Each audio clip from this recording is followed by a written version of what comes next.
making it available for people to view after the event. And let's see, we are recording to the cloud.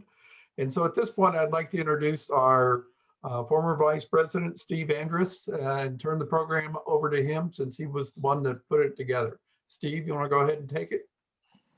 Yes, thanks very much. Appreciate it very much. And as Bruce mentioned, of course, this is our annual Valentine's Day Forum in which we invite spouses in particular, although welcome to all meetings. And so welcome to all the members and spouses who have tuned in today.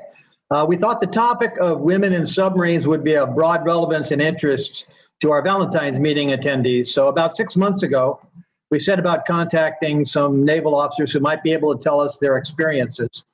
Initially, we hoped to do this in person, but in fact, Zooming from all over the country has enabled us to provide a panel of experts for today's discussion, which probably would have been impossible in person. So it turned out for the best. Today, we're honored to have a panel of distinguished female naval officers with us. Captain Barbette Lowndes, Supply Corps USN retired, Commander Select Lindsay Anderson, Supply Corps USN, and Lieutenant Andrea Howard, USN. All three of these individuals are what we used to call hot runners, whose bios contain a long list of accomplishments. So I'm just going to skip across the wave tops here in this intro with a few relevant items, and you'll learn more about their incredible records when you hear them speak. It may come as a surprise to some of you that the first women entered the Naval Academy 45 years ago in 1976. And it sounds like they entered Wisconsin a few years earlier than that. The class of '80 was the first class that had women at the Naval Academy. One of the members of that first class was Captain Barbette Lowndes. I met Barbette several decades ago here in San Diego in the Naval Academy Alumni Association, in which we're both active. And I've served with Barbette several times in the Alumni Association, and I have the highest regard for her integrity and courage. It wasn't easy being the first. And as it turns out, Barbette is a leader of the firsts. But every single one of our panelists today can say in some measure that they were the first. Barbette is a founder of a shared interest group of alumni at the Naval Academy focused on women in the Navy. And that's the reason I approached her to request her help in identifying some speakers for today's session. But little did I know that Barbette also has some submarine experience, which I didn't think was even possible for the class of '80, since female submariners are fairly recent. Turns out, Barbette served aboard two tenders, a destroyer tender, USS Cape Cod, and a submarine tender, USS McKee, right here in San Diego. And she's been underway aboard a nuclear submarine. Barbette served 27 years in the Navy and an additional 8 years of federal service as a senior executive at SPAWAR. She commanded the Defense Contract Management Area in Boston, and she's earned 2 master's degrees in addition to her USNA bachelor's, and is a graduate of the senior executive course at the University of North Carolina. She's been integrally involved in developing today's agenda and will moderate the panel. The topic title is Women at USNA and in Submarines, Beginning, Present, and Future. In sequence of authority, we next have Commander Select Lindsay Anderson, a 2005 graduate of the Naval Academy with warfare qualifications in surface, aviation, and submarines. Andrea first served aboard the USS Enterprise, CVAN 65, was the SUPO aboard the USS Lake Erie, CV-70, and the USS Georgia, SSGN 729. She has supply experience at Fisk Puget and in the Logistics Group Pacific, managing fuel for the 7th Fleet. She also has contracts experience at SP, Special Projects Office. Andrea is currently stationed at Fort Belvoir at Agency Synchronization Ops Center at DLA. Finally, we're honored to have a current submarine officer serving aboard USS Ohio, SSGN 726, Lieutenant Andrea Howard. Despite the fact that Andrea has only been commissioned for 5 years, she's already got experience as the reactor controls officer, the DCA, the assistant ops officer, the assistant engineer, the operations safety officer, and ship diving officer aboard Ohio. She's among the first 100 women in our submarine force, is upcoming Warrior Scholar, and USS Ohio's nominee for the 2020 Captain Joy Bright Hancock Leadership Award. Andrea is a Marshall Scholar and holds master's degrees from Oxford University and King's College in England. And you probably know that home port for Ohio is in the Trident base in Bangor, Washington. So ladies, thank you very much for being on our panel today. And now I'll ask Barbette to initiate the discussion of the panel. Barbette? Thank you, Steve. Thank you for the introductions, and thank you for the invitation to be here today. I am truly honored to be a part of this interview with these two amazing women. The more I meet women who've gone to the Naval Academy and who have served in the fleet from other sources, the more I'm impressed how well they've done. When I graduated from the Naval Academy in 1980, women on submarine wasn't even a dream. It was probably one of the two career fields I would have said, never would I see a woman on a submarine, nor would I see a woman in special forces. So I am deeply honored to know these women, to see that they have taken advantage of this career opportunity and paved a way for women to come behind them. So this is going to be a moderated discussion. So we'll be kind of going back and forth among us. And I'd like to start with a few professional questions, and then I'm going to shift to some personal questions. So I'm going to start with Lieutenant Howard, and I'm going to call her Andrea, just so that we're friends here. She graduated from the Naval Academy in 2015. So Andrea, how did you figure out that you wanted to go to submarines, and why? Yeah, that's a bit of a loaded question with a lot of nuances there. But, the first thing that I'll just highlight for this conversation is that in no way is it possible for me to speak on behalf of all of the incredible women who have joined this community. And, I really challenge those folks that are in this chat to reach out and try to get some other slices of the pie and perspectives from, the wonderful friends and shipmates that I've made in this community. So as for me, I was a submarine late bloomer. I entered the Naval Academy in 2011, and I was really gung-ho on being an aeronautical engineer and trying to attempt to become a pilot. And like all good laid plans, I threw it out the window pretty much as quickly as possible my freshman year. So I switched and I started double majoring in political science and Arabic. But one of the tenets that I've taken away from this community, and that I'll continue to hammer home on in this conversation, is that submarining, in my opinion, is a social translation of highly technical material. And many of the folks that are in this chat would probably reiterate this notion that the people are the best part of the job. So, it kind of made sense to me that I was looking for a community, and I wanted to be part of this group of aspiring and outstanding individuals who were going to run towards the fires, right? And so I did a 48-hour stint on Louisiana and thought it was amazing during my pro-trimid that I got to sleep, among Trident D5 missiles. Thought it was just the neatest thing ever. The sailors were super smart, really engaging. And when I had the opportunity to early select submarines in April of 2014, I did so. And like I said, I wanted to be with the hardest working sailors in the toughest conditions, and subsequently part of some of the most close-knit crews in the Navy. So Andrea, is there a selection process that you have to go through? Like back in my day, it was everybody had to go through the Rickover interviews, and there were always those great stories. Anything interesting there you can tell us about the selection process? Yeah, I mean, there's still probably very much so the same process, especially for the gentlemen who go through the program.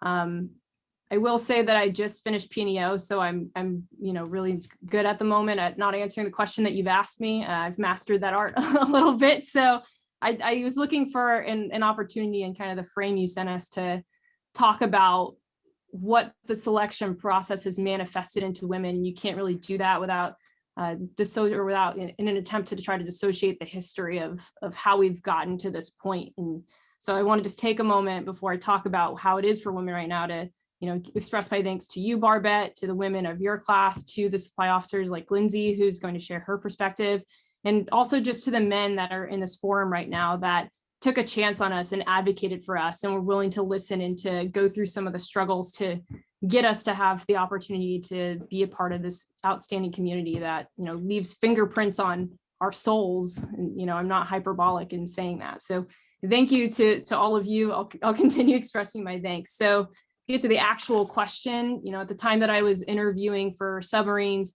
women were still considered to be really part of a pilot program. And so there was a really competitive selection process ahead of even the naval reactors interviews. And, they whittled it down to the number of spots for women that they had in the class year before sending us to naval reactors. So there were only 13 women from my Naval Academy class who were afforded the opportunity to even get to naval reactors. Sort of notoriously, the class of 2014 also had 13 women. The worst ranked female from that class who selected submarines was 115 out of a class of 1,200. So super selective, and it just depended on the class year. Mine was admittedly not as tough, but there were some women who really did have to kind of elbow their way in. And then the onus ultimately was still on us to pass the naval reactor interviews. And I interviewed with Admiral Richardson. Same thing. They say that you're not going to remember anything about your interview. You just kind of black out when you go in there, and maybe you'll look at like the color of the walls behind them. There are all sorts of weird, minutia details that people said they had picked up in their interviews. And yeah, I got asked why a social science major wanted to be a submariner. And I gave that same answer from your first question. It's all about the people and being a part of the team and communicating that technical material to forward the progress of the crew. Thanks, Andrea. So Commander Anderson, I'm going to refer to you as Lindsay because we've become friends now. You graduated from the Naval Academy 10 years earlier than Andrea in 2005. You went into the Supply Corps straight away. Your submarine assignment was not your first duty at sea. So can you tell us a little bit about your sea experience before you got to that sea tour? Yes, of course. So like Andrea said, I just want to thank everyone for letting me join today. This is actually a really great experience, and I'm feel honored and privileged to be able to share my story. But yes, submarines was not my first tour. Right out of the Naval Academy, I went actually directly to the Supply Corps. So my first tour was on the USS Enterprise. And I guess, I hit the ground running because I wanted to know everything all the time. I don't think my parents would tell you that I slept for the first year that I was on my aircraft carrier, because I also was the wardroom officer. So, I own the most amount of spaces in a supply department, almost over 300 spaces, because that included every single berthing space, every single head, 3 galleys, and multiple other things that I can't even remember anymore. But after that, I continued to strive and try to do everything I could to learn not just about the Supply Corps, but I'm a very big proponent and knowing that I'm not just support staff, which is a common thread when people normally think of Supply Corps officers. And I took that to heart from one of my friends whose father was an early mentor to me when I graduated from the Naval Academy. So, as well as my next door neighbor who taught me lots of things about the Supply Corps before I even joined. And I continued to do that. So as soon as I left the Enterprise, I went and I was a fuelie for a year. So it was my first time to work with civilians. I had a great time. I traveled a lot and learned about fuels. I actually do like the smell of JP5 in the morning, which is a really odd thing to say, but it was one of my fond memories to hang out in Washington State, which if you ever get a chance to go to Manchester Fuel Farm in Washington State, you'll never find it because it's actually right next to a state park. And most of those tanks are underground. So it looks like just the continuation of the state park. I had a great opportunity to go to Singapore, like Steve had mentioned in my bio, and I was the fuels officer for 7th Fleet. So if you can imagine a map, and you say everything from the left side of Guam and the right side of India, that's a lot of water. Imagine one person who owns the fuel in that entire body of water. She looks like this, and she was always tired. So, so that was one of my challenging tours, but I did learn a lot while I was overseas, and have always enjoyed learning about different cultures and just interacting. And I did get a chance to become a actual supply officer. I say my mini command tour, my department head tour on the USS Lake Erie. Most people may recognize the Lake Erie as a ballistic missile defense ship. She shot down the satellite when we were doing testing with ballistic missile defense. So I was a SEPO on that ship and had a great time there. And then directly from that, while I was on that tour, I actually got a bunch of phone calls because I had expressed interest earlier on in my career about possibly expanding and learning more about the silent service that I had known about, but didn't know if it was possible, and went and joined the USS Georgia on my sub tour. And the rest is history. So I've been in a secret room with no windows. This is the first command that I've had windows in about probably 5 years. So it's very nice to actually see the outside since my sub tour. Thanks, Lindsay. Now, when you decided to go to the submarines, it was still relatively new for women to be on subs, correct? It was. So I like to call myself the one alpha group. Most people like to think of, the integrators as being, this great story, and there's no hiccups and everything goes perfectly smoothly. But that necessarily wasn't the case as we began to integrate women into subs. So my boat, the USS Georgia, did have females on board when I got on board. However, they did not have females on my crew because they needed to be replaced quite quickly. And this is part of my sub story. So when I had the Chief of Supply Corps call me and say, hey, I think you shouldn't do this sub tour. But then I had some other admirals as well calling me, say, hey, we do need you for a sub tour. And it went back and forth, and I started my submarine process. I'd actually done a bunch of interviews as well, and I had submitted my own letter and gotten letters of recommendation. And I did get a phone call to say that you are too senior and you're already doing your department head tour. We do not need you. And then, what happens behind closed doors, you never know. But about 2 weeks later, I got another phone call saying, you know what, Lindsay, we actually do need that senior leadership to help continue to accelerate this program.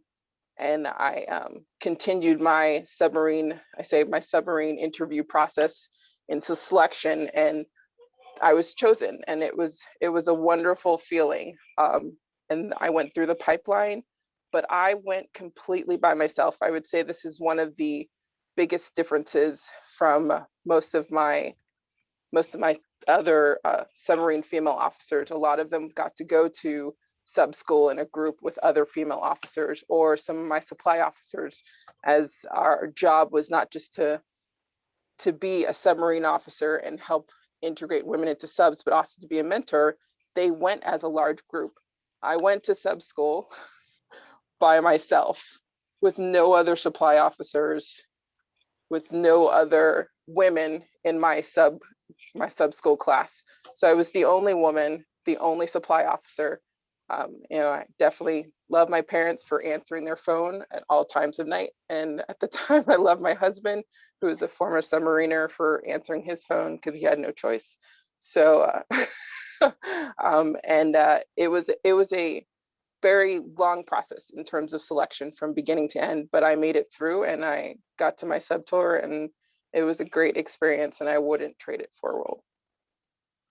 Thank you. Thank you for going through all that too, because it does make a difference, paving the way for others behind you. And having my experiences at the Naval Academy, there were so many times when you are just alone. And so I applaud you for sticking it out. So Andrea, would you remind us of the training pipeline for officers going to the subs? And then do you think you were really well prepared either by the Academy or the sub school? Yeah, thanks for that. And thanks again, like you said, to Lindsay for sharing her story. I'll say it again, that we wouldn't be able to be in such a good place with women on submarines and to have a path forward for the junior enlisted women integration on submarines as well without leadership and sacrifice of supply officers and nuclear officers alike. So as for the nuclear side of the house, though, the training, I'm sure, again, is pretty much the same as it's always been. So there's a plaque that I really love to give a glance to on my way out of Naval Nuclear Prototype Training Unit in Charleston that said, in this school, the smartest work as hard as those who struggle to pass.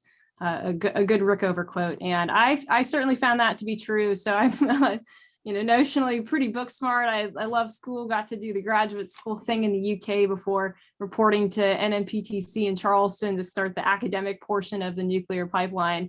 And it hit me in the face. It's even as much of a simple task of just relearning how to use a calculator, doing calculus again, when the last time for me had been 6 years previous in a plebe year Calc 3 course. So it took some push-ups to get back into that mental state of mind.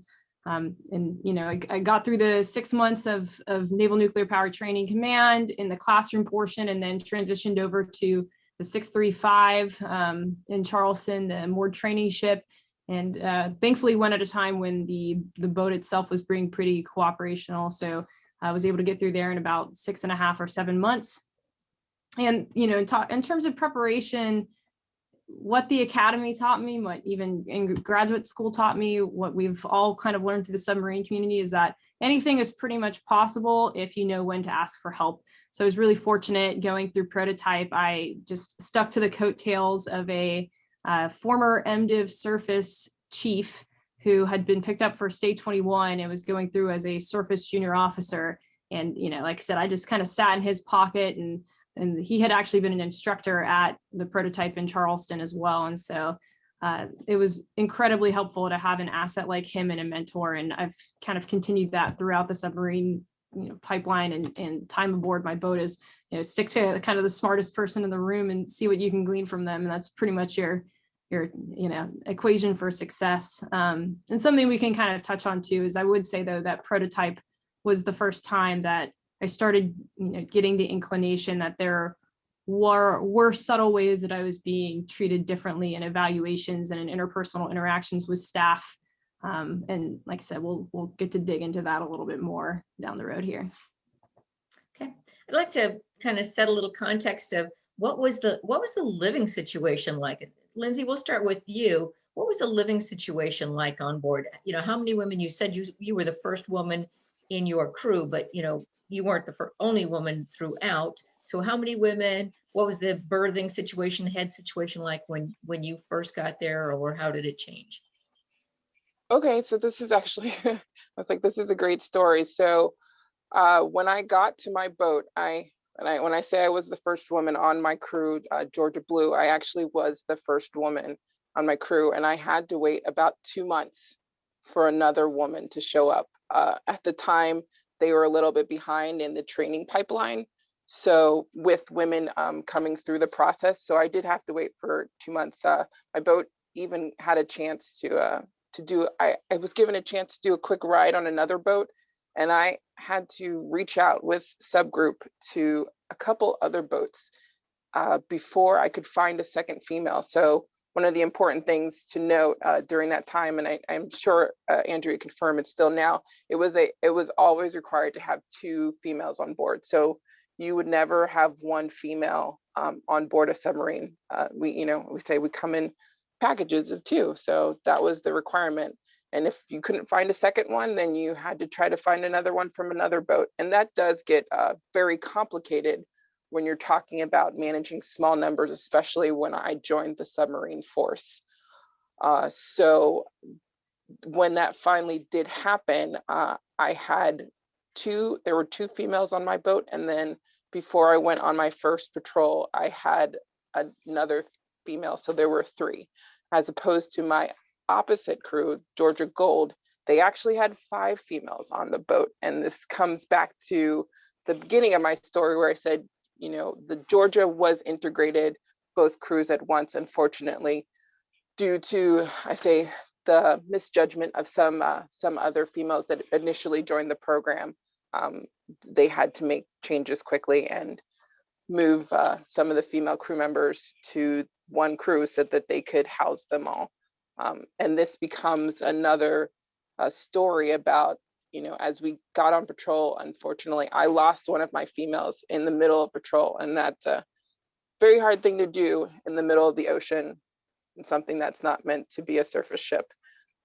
As you still have a requirement for 2 females on board, my captain and subgroup and multiple other people had the experience for the first time trying to make a decision on how to maintain that balance.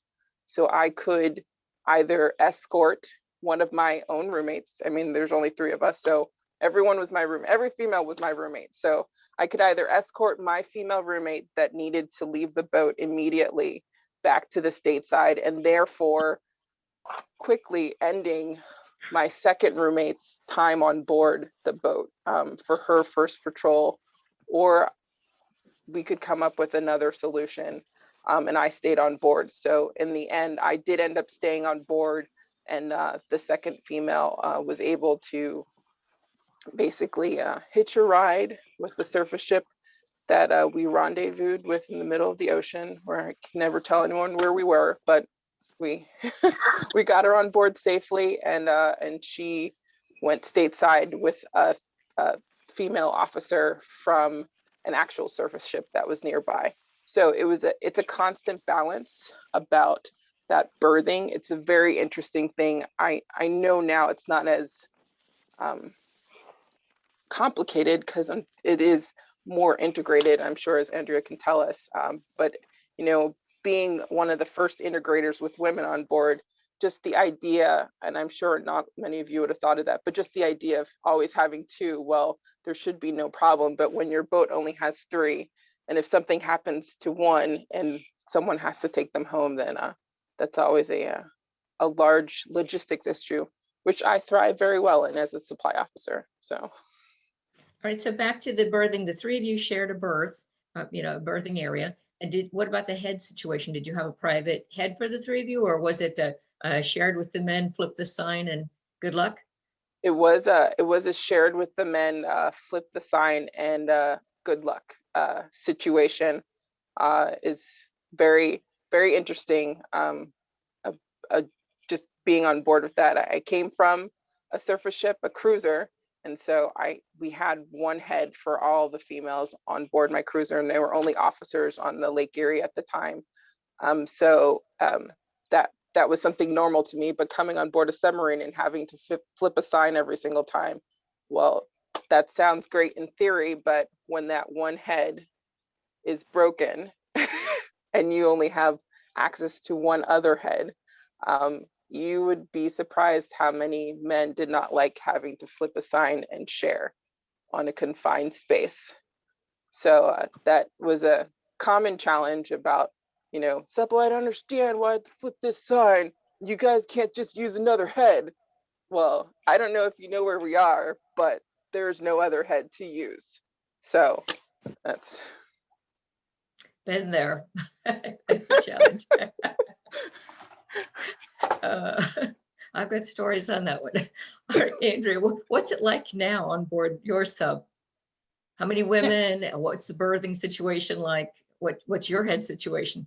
Sure, it's funny because, you know, we're at a point, at least on the officer side, where that's just the way it is. That's how, you know, my generation of junior officers has been raised, that, you know, this is your first boat you report to, and guys and gals alike, great, we flip a sign and, you know, easy day. And the officer stateroom kind of head, you know, there's a toilet portion and a shower portion, and we've gotten to a point too where we just all mutually decided, you know, we're just gonna flip a sign on the shower portion. So you can use the toilets and the sink at will, guys and gals alike. Just everybody keep your torso covered, your legs covered, and good to go. And that's what works for our wardroom. And, you know, similar stories though too, we have the fortune of being one of the gender integrated crews. So we have for those of you familiar with Ohio class, the aft head in the missile compartment is a women's head, and the aft berthings in the missile compartment are reserved for enlisted sailors. So I think we're up to now 4 bunk rooms of 16 that are allotted for just strictly female sailors.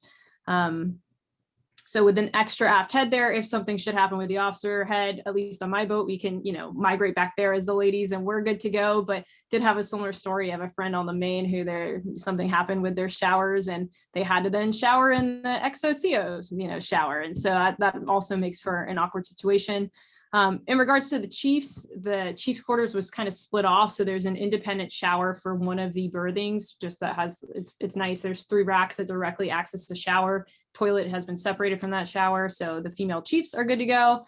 And then, yeah, but the kind of game for us is maximizing the berthing. So on my first underway, I actually had to live in chief's quarters because the staterooms were full and we had completely filled the junior enlisted berthing back in the missile compartment. And so the only place where they ended up sticking me was in chief's quarters, which is a really awkward place to sort of be as an unqualified JO.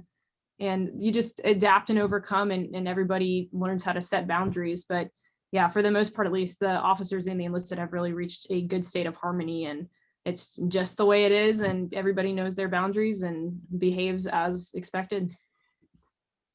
So you're getting ready to deploy shortly. I won't say any more than that. It's gonna happen sometime. Are you ready? And what are you really looking forward to? Because this will be your first full patrol, correct?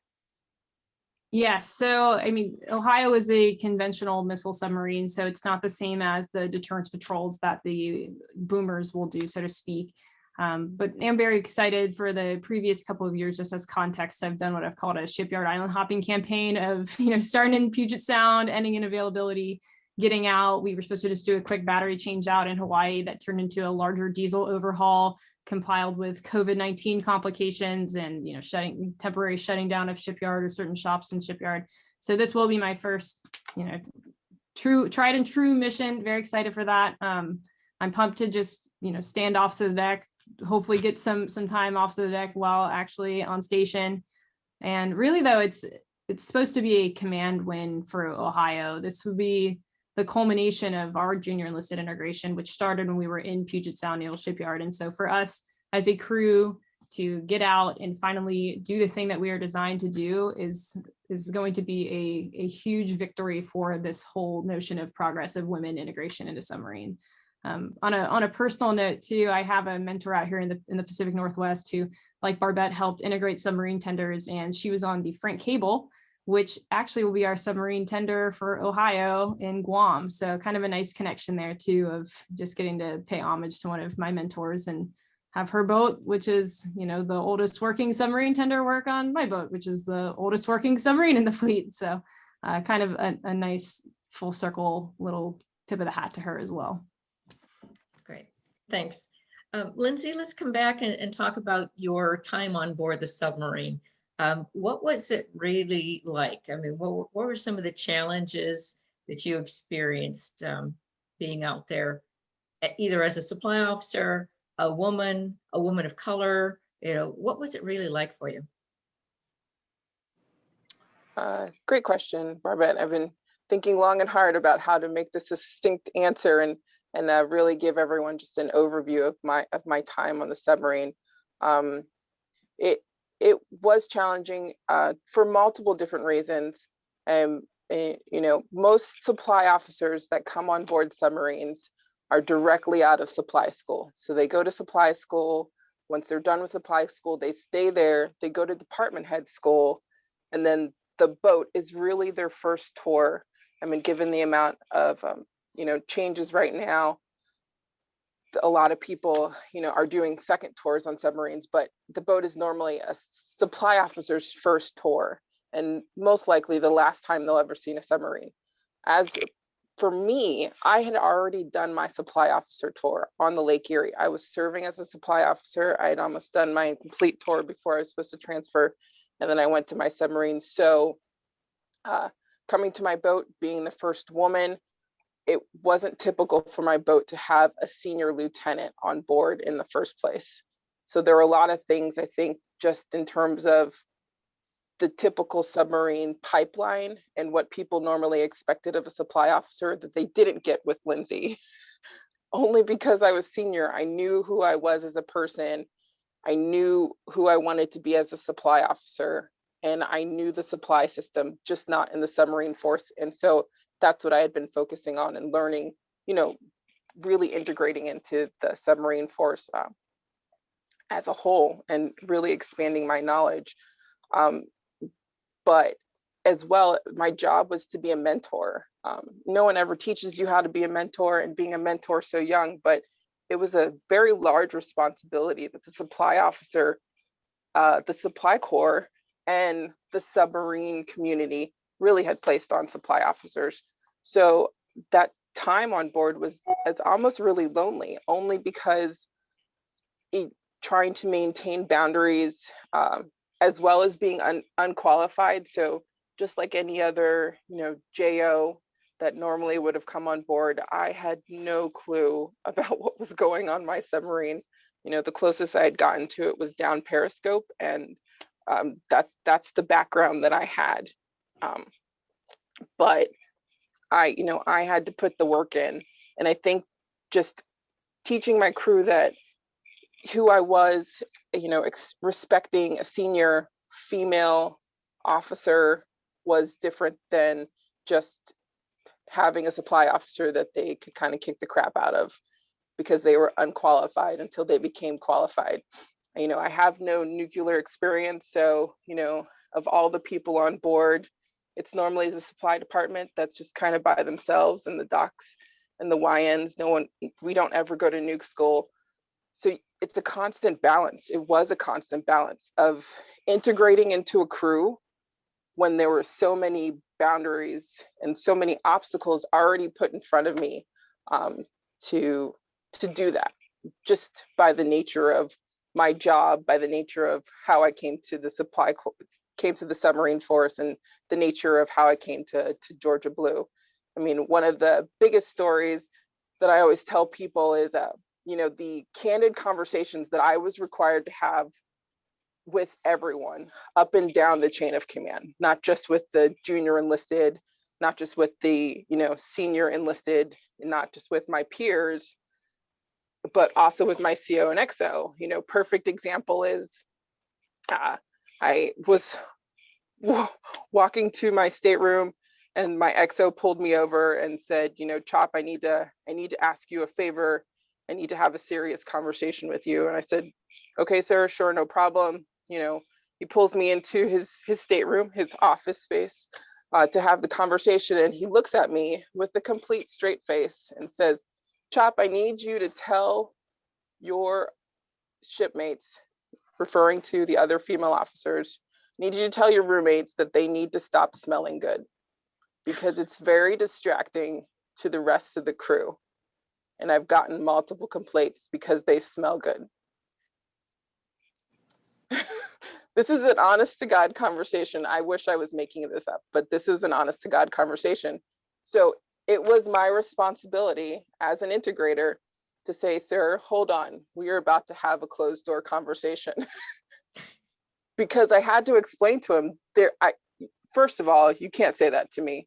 I mean, you did, and I'm going to accept it, but I'm not telling my roommates this. We're not having this conversation. This is going to end as soon as I leave, because I smell good because I took a shower, same submarine shower like the rest of them. My roommates smell good because they took a shower, and we had to go down that rabbit hole. But I think most people wouldn't normally think, like, why would you even have this conversation if there were just a bunch of men on board? You may not, but this is one of the conversations that I had to have. And it was frustrating at most times, because that's a lot of weight to put onto one person. But I had to have conversations like that throughout my 2 years on board, to continue to explain, just because I'm a woman, just because I'm a female officer, just because of these, A, B, and C's didn't make me any different than the rest of the crew. And, the things that you normally expect that, I guess men deal with, I don't know. It wasn't okay. And just to kind of bring them up to speed. But I expected that already of my CO and XO when I got on board. And it was very shocking to me when I didn't get that initially, but they were very receptive to my feedback. So hopefully that answered your question, Barbette. Thanks, Lindsay. So you were married at the time you were on the submarine, obviously very small numbers. What was that relationship like with the other crew members, that personal versus professional relationship, and also then for your husband to integrate with the spouses club, whether they were called spouses club at the time or not? So I was married. I am married. My husband's a great guy. It was a very interesting thing. I mean, I say we helped the Georgia grow a lot during my time on board. It started from the first time you have to fill out a pre-deployment checklist.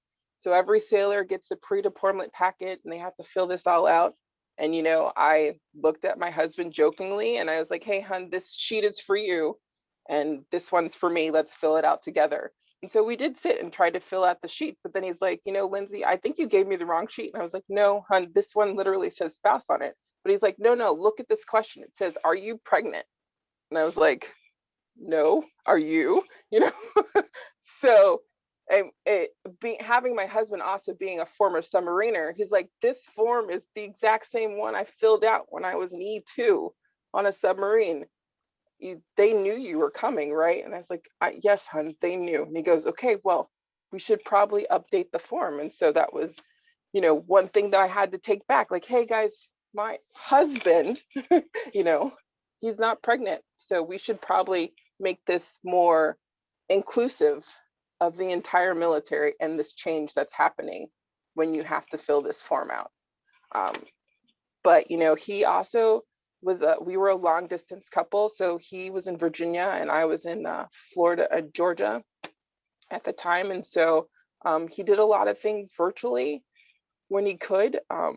And we also had to talk about different things, like the things that spouses normally did for their husbands while they were gone, you know, the gifts they gave, you know, perfect story during a halfway night box, normally halfway through your patrol, you know, pack it on board, you have it, and your spouses get together and they make a nice box. Well, the spouses had continuously made very nice boxes for their husband, but my husband, being the first male spouse into our wardroom, had a conversation with them when they're like, okay, let's give our spouses boxers with kisses on it, with our lipstick on it.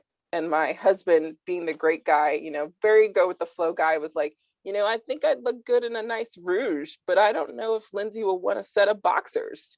So, you know, they had to rethink that. And it was a very interesting thing to have these conversations with my husband and about how I wasn't just integrating the boat, but he was also integrating the spouses club. But the spouses were very, very accepting of him as part of the group. And they were accepting of me once they got to know me. And I think it made it much easier. I guarantee it made it much easier, because one of the first times I came, you know, I was wearing a wedding ring and I was like, this is my husband. I came with him. You know, I am attached to someone. Please do not worry about your husbands on board the submarine, because I have my own. And it's interesting that I had to really kind of point that out. Like, this is mine. You don't necessarily have to do that in the surface fleet. As you know, it's kind of like parading what you have, so that women felt comfortable with having me on board. So. Thanks. Andrea, has it changed much? What's the personal professional relationship? What's the relationship with the spouses club for you? Yeah, I mean, another loaded question, and you know, specifically for me too, there's a little bit of the LGBTQ factor rolled in. So, you know, if you asked like the majority of submarine sailors what the biggest change was between 2010 and 11, they would have probably, you know, amid the fact that Don't Ask, Don't Tell was repealed and that women were being allowed on submarines, they would have probably said that the fact that they couldn't smoke on board anymore was, you know, the biggest change that they had to undergo, and the most tragic one of them all. So, and that's kind of the experience for a lot of people. It kind of felt like business as usual. And then you had this wave of amazing women like Lindsay who came through and had to have those tough conversations and adjust the culture really overtly. But that doesn't mean that we've entirely gotten to the point that we need to as a force. So, you know, there's still subtle biases. And so women on my boat who would get asked by senior leadership, like questions with sexual innuendo, or me being really pointedly asked questions about my same-sex partner and myself. And so, you know, that it can also translate into people who aren't getting checkouts, who need to get checkouts, and the subconscious biases too of not having as easy of a rapport with, again, senior leadership who doesn't quite look like you or understand your personal situation, because it's different topics of conversation. You know, one of the guys in my wardroom, his wife was undergoing surgery pertaining to like reproductive health. And he comes out and he's like, that was a weird conversation. That was just a bunch of old guys talking about like women's reproductive health, and like probably should have had one of the chicks in the room, because it was a weird conversation. We just don't really have the language for that, you know? And so, there is still a lot of, like I said, I don't think it's as overt as what Lindsay had to go through, but there are still these feelings of being kind of othered, whether it's racially or because of your gender or because of your sexuality. You know, same thing as Lindsay. I was the first female DCA on board, and went to a divisional function at the senior chief's house and met all the wives. And I was, you know, same thing, going around and saying like, I'm in a same-sex relationship, like my partner Emmy, you know, this, that, the other, like, you don't have to worry about me. And it is sad that still feels like there's a pressure to do that in a lot of these instances. And same thing with the junior enlisted. I've had conversations where, you know, we had the benefit at least of, you know, I have my lieutenant shield here that helps emphasize the fact that the relationships that I'm having with the crew are professional, and because, you know, otherwise it's overtly fraternization. Whereas for the junior enlisted women, a lot of them do kind of fall back on their sexuality as a defense mechanism, as a way to show that the interactions they're having are not romantically based and they're strictly professional. And like, if they're laughing at a guy, it's because he actually said something funny. She's not trying to flirt with him, right? So definitely still have progress to be made. Like Lindsay said too, it's been interesting on the female enlisted side because they needed mentors as well. And so there was a lot of off-ramping of some really motivated first-class ladies from the surface community so that they could provide that top cover and have skin in the game as those issues arose, to, you know, try to block for these younger gals who were coming up through sub school directly. And, you know, now the Navy's trying to figure out kind of what to do with these ladies. So, you know, one of my really motivated A-gangers just got a great billet at the White House, but the submarine community and kind of Navy at large needs to really figure out how we're going to take care of the ladies, much like in Lindsay's position, but on the enlisted side, you know, maybe sacrifices in order to make it better for those who are coming behind them. So I'm really intrigued and hopeful that there will be, you know, whether it's a fast track to like LDO, or again, really interesting like short duty billets that can then be segues for broader opportunities.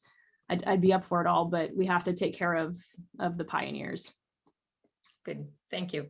All right, so before we open it up to questions from the other attendees, I wanted to give you each another chance if there were some more, you know, some other story that I didn't ask you about that you wanted to tell us about, but also wanted to give you that opportunity to do a shout out. I know that you've got some special guests watching us today. So start with you, Lindsay. Shout out to, is that your parents joining us today? Yes, I think I think my parents are on. No, I'm still at work. Oh, yeah, my mom is waving. She's like, yes, I'm on. So my mom and my dad, Charmin and Craig, are on.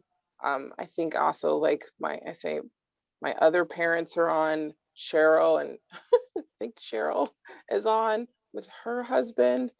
So I know I have family and friends basically throughout the country, since I'm on the DC side now, watching. So I do appreciate them coming and listening to the same stories they've probably already heard 1,000 times.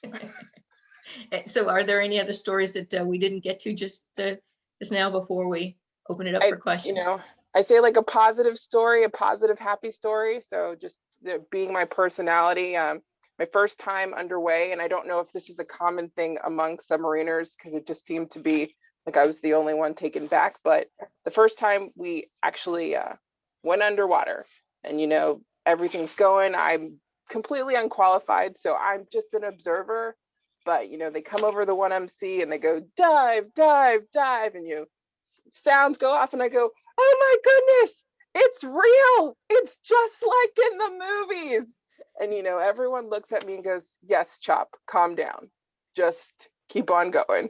Like it wasn't something big, but I really enjoyed it. I mean, those were the moments that made my submarine time happy, where I was like, oh yeah, this is real, this is fun, this is exciting, and I enjoyed it. So that was one of my fun, happy submarine moments. Great, thanks. Andrea, any shout outs for you? Any final stories that we didn't get to? Yeah, shout out to my mom who was able to join us as well. You know, I texted Barbette beforehand and got to see if it was cool if mom was able to join, because it's like she doesn't really get to see me in work mode too often. And again, you try to translate out some of these stories and it's hard to, you know, get submarine speak coming out into coherent civilian words. So hopefully even just hearing Lindsay's story helped her out a little bit too, to understand the history of how we got to this point. Yeah, one more story that I'll tell, and you know, I'll set it up by saying that if you really want to try to empathize for just the people in this chat, if you want to try to empathize with kind of what these junior enlisted women are going through presently, imagine, you know, if you were selected for meritorious promotion as enlisted, or if you got written up a NAM at the end of an on-crew period or the end of a deployment, and you know, around the crew, there is just widespread gossip about how you got this award. You know, it's because she was cozied up to this chief or that officer. like the objective work of what that sailor did is pretty blatantly looking everybody in the face, but it's almost harder for them to get awards and recognition because of the constant questioning of what they did to actually earn that, instead of just looking at the merits of what they did. And the fact that the girls who had to get into this program are hot runners, like you said, come at the beginning, you had to scrap and get your way in. So that's kind of how I would say, if you really want to understand what it means to be on the forefront of this, just think of it in that perspective. You look back at one of the awards or something that you got that you were particularly proud of, and it was tainted by the fact that your shipmates who you've gone through quals with and are wearing dolphins with and are part of this community with are questioning if you really earned it. So, that's kind of my downer side. Now, what I will say is that on the flip side, when you ask about what you can do, even if you're retired, if you're still active duty, if you're one of the midshipmen who's about to join us in this awesome community, be the good ally. If you're not one of us in our shoes, then be the good ally and speak up and do the, stand up for us, so that we're not always having to be the bad cop to police when XOs are asking us why we smell better than the rest of the crew, right? It helps when you have other people who step in and do that for you. And so my little side story that I'll tell is we were doing sea trials to get out of this availability from Puget Sound. And so we had a gaggle of shipyard workers who were riding us to help with all the retests and certifications. And we were sitting in an officer study on Ohio. And sure enough, there's a shipyard worker who was making some really offhand sort of anti-homosexual comments to a male member of my wardroom who happened to be gay. And I was the only other JO in the room, but our XO was also in the room. And so, this shipyard worker says something and he's like, I don't mean it like that. I'm not into that like gay stuff or whatever. And I kind of flip off and I'm like, well, hey man, like I have a wife, so you want to like say some more derogatory stuff to my face? And, kind of was a little hostile, and the room goes really quiet. And so it's like, okay, how do we diffuse ourselves out of this moment? And the XO kind of like taps his finger and he goes, yeah, I got a wife too. and that kind of was the like collective exhale, right? And so having people like that who can step in and diffuse those situations such that the people who are feeling that pressure don't have to be the ones to do it is really the path forward, and super excellent. And so thanks to Lindsay's parents, to Barbette, to my mom who's on this chat for raising us to kind of have that thick skin, and thanks to the other parents and mentors who've raised us all to stand up for the people who need the help the most. Thank you. I'm so proud of both of you. And I want to thank you for your insights and, opening yourselves up to us today. So I'm ready to turn it back over to you, Steve, and to Bruce. If there's any questions from anybody, I think all three of us are ready, willing, able to, give our best. Well, great. I appreciate that. And it was a fantastic program. I know my wife was laughing at a lot of the comments and really enjoying it. So, first off, I want to congratulate everybody on the presentation. It was an excellent job. Really enjoyed it. Steve, thanks for putting it together. We have some questions on the chat session. Barbette, can you, Lindsay, and Andrea see the chat questions? Or would you tell you what, the easiest thing might be, I'm going to just call on the people to talk. So Jeff and Peggy, you had the first question up. You want to go ahead and ask it? Yeah, I would also like to say well done to all three of you for what you've done today, and obviously through helping out the Navy over the last many years and getting better.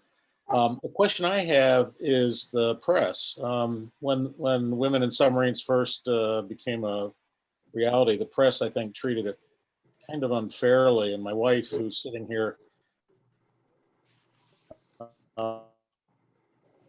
submariners are professionals and they'll figure out how to do things right. There'll be problems. But I'm curious how your personal interactions with the press have been, because I'm sure you've gotten a lot of visibility and one-on-one interviews, things like that. Have you felt that the press has treated you fairly? And do you have any anecdotes that might come up from having had to deal firsthand with press interviews?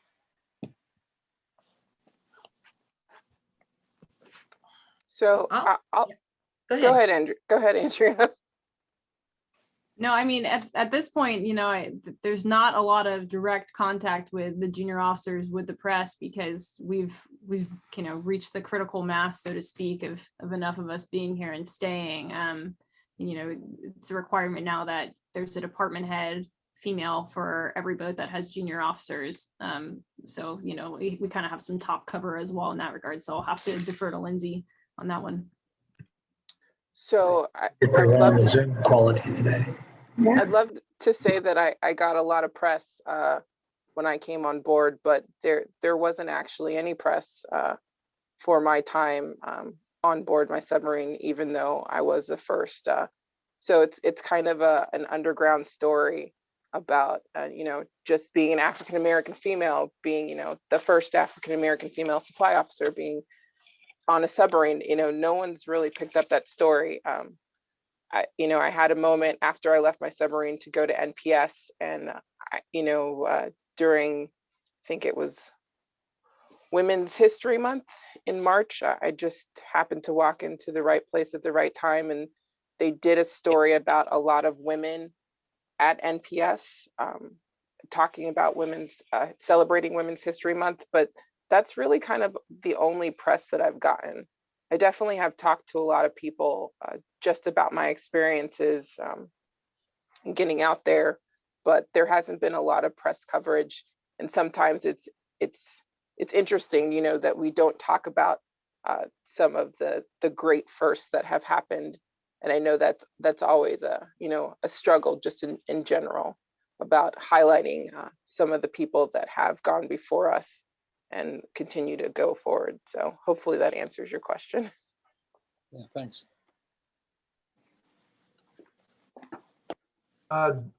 Jim, Brian, I think you had a question on passageways. You want to unmute and ask your question? Sure. I thought about this when I was commanding officer of the Thutcher class, 594 Tough Guy back in the late 80s. And about, our main passageways on board ship were so narrow that even two skinny guys had to turn sideways and you still got full body contact. And I kept thinking as a CO, how would I deal with this if I had, the situations we have today? And I guess you guys have all worked that out, but I'm just kind of interested in your insight on that. I would say that, on a GN, it's not like it's a huge passageway, but I stayed to a lot of spaces that were my common spaces. I mean, that was my job. So I'm a roamer. I like to always be out and see what everyone's doing, how I can help. So if someone was passing and there wasn't enough space, I basically gonna just shove myself into a little puka so that they could get there, whether it was like in between stacks of whatever. I tried to be as small as possible so that we wouldn't have those instances. And if not, then I just, I'd face a wall. I've done that too. So it wouldn't be this awkward, like face-to-face meeting. Yeah, I mean, I think the only platformer really that's going to be an issue would be on the Los Angeles class. I was on one of those briefly for Prochimid, but size-wise, the Virginias are much more efficiently spaced, and the 726 class submarines are all pretty massive. So like Lindsay said, I'd imagine like in a non-casualty situation, you just kind of face the bulkhead, and if you touch backsides, then so be it. You set the standard that people just need to be professional and move on with their lives and not make a big deal out of it. But in the event of a casualty, like everybody's discomfort's going to get thrown out the window pretty quickly anyways. So just make it work. It's you set the standard, and then you're gonna. On a long patrol, about 2 months out, going to spec up somewhere in the Sea of Japan, you kind of get some silliness going on, and that was difficult to control as CO and XO. But I just say it's an interesting challenge. I'm glad you're doing it.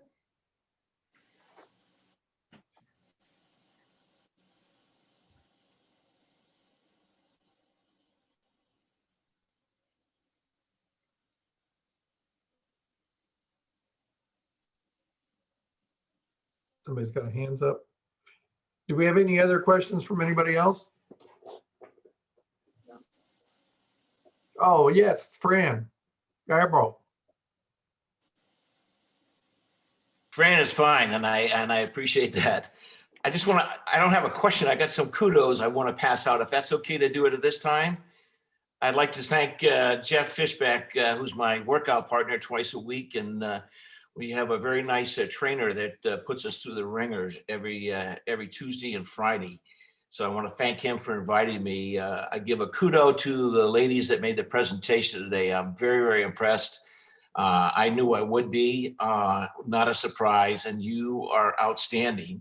An old work buddy from opposite sides of the street. I was a civilian at the time when I was working with him, Mike Sharp. Dick Everett, who is a classmate, 68er, the last great class of the Naval Academy.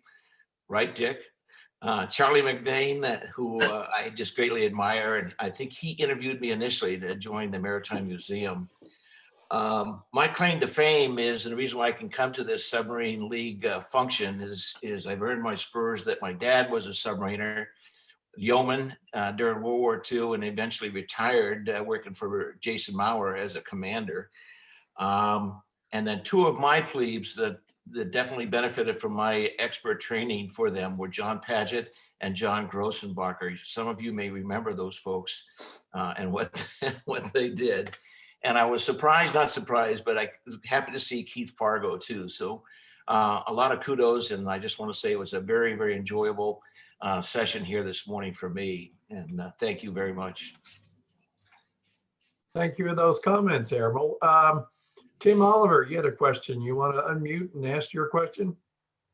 I'm just interested, women, you did a great job with your stories and representations, but because there are so few, I wonder if there are any articles or interviews that you think would be useful to help all submariners, as well as those women who come behind you. You may not have an instant answer, but the Submarine Review would love to entertain any of those kinds of articles or interviews that you think might be useful.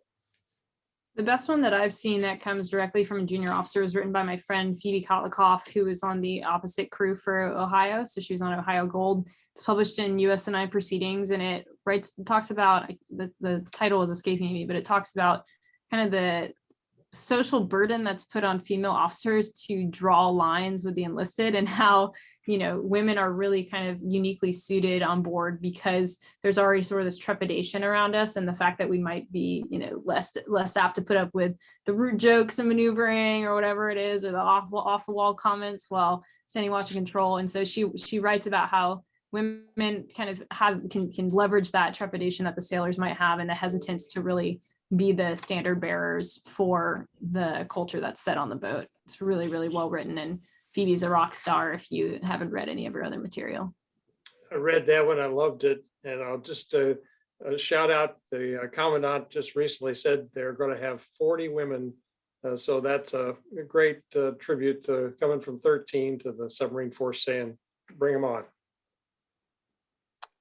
I think to add to Andrea's response is that I know that while my time at the Navy Postgraduate School, I happened to go with two also first integrators, and they were working on 2 research papers about women in integration, and I can definitely get that information in terms of their paper titles and then send that back to you. They were actually very well done. You know, one of my friends took the time to interview a lot of female submariners, and I say a lot, basically the first of us. She took the time to do about an hour interview with all of us and asked us a very large range of questions about our experiences. And so it's now been, you know, collated in historical archives just for anyone to see. And I know they use that research as well to continue shaping the submarine program as it is for women in submarines. Thank you, I appreciate it.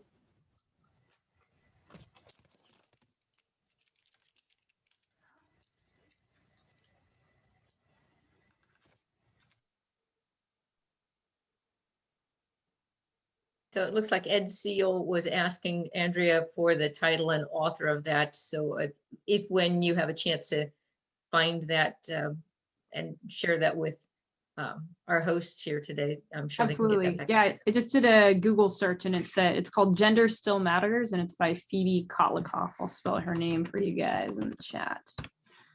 Okay, and Lieutenant Wooten, I think you had a comment you wanted to make. You want to go ahead and unmute? Good, and make that? good. Oh, yes, sir. I was just saying that I think someone asked about women on fast attack versus boomers earlier. I think it was the 1980s CO. I was just saying that it was a non-issue for my I did 3 years in the Texas and did first year and a half, up to post PNEO with all men, and then integrated the first women in fast attack submarines, and we didn't notice a thing, didn't miss a beat. Some of the similar stories that the two ladies here were talking about, but not, it was a great time. I miss my friends. Great, thank you for that. Anybody else have any last questions before we conclude the meeting? Bill, do you have your hand up, or are you just putting it over the camera? Bill, unmute yourself if you're asking a question. No question. I just want to thank you very much from a very old submariner here. It's been a revelation for me. Thank you. You're welcome. And, those things go to Steve Andrus for coming up with the idea of doing it and organizing it. I want to thank him again for his efforts on that. And again, thanks to Barbette, Lindsay, and Andrea for taking the time to meet with us and sharing their stories. We do have some gifts that we'll be sending you in the mail. We typically give away a mains haul, which is the magazine of the San Diego Maritime Museum. And a few years ago, they in conjunction with the Squadron 11 put together 100 years history of submarines in San Diego. So we will be getting that out to you shortly. Let's see, our next meeting will be on Tuesday, March 9th, and I'm still in the process of finalizing the speaker. So we'll get that information out to you as soon as possible. Again, it'll have to be a Zoom event. So we recommend everybody, if you haven't been able to get your COVID shot as soon as you can. Keep following the COVID protocols and keep yourself safe until everybody gets vaccinated and things get better. And hopefully we get back into Ocean View this summer or the fall. Take care of yourselves and stay well. And thank you for attending today. This concludes the meeting.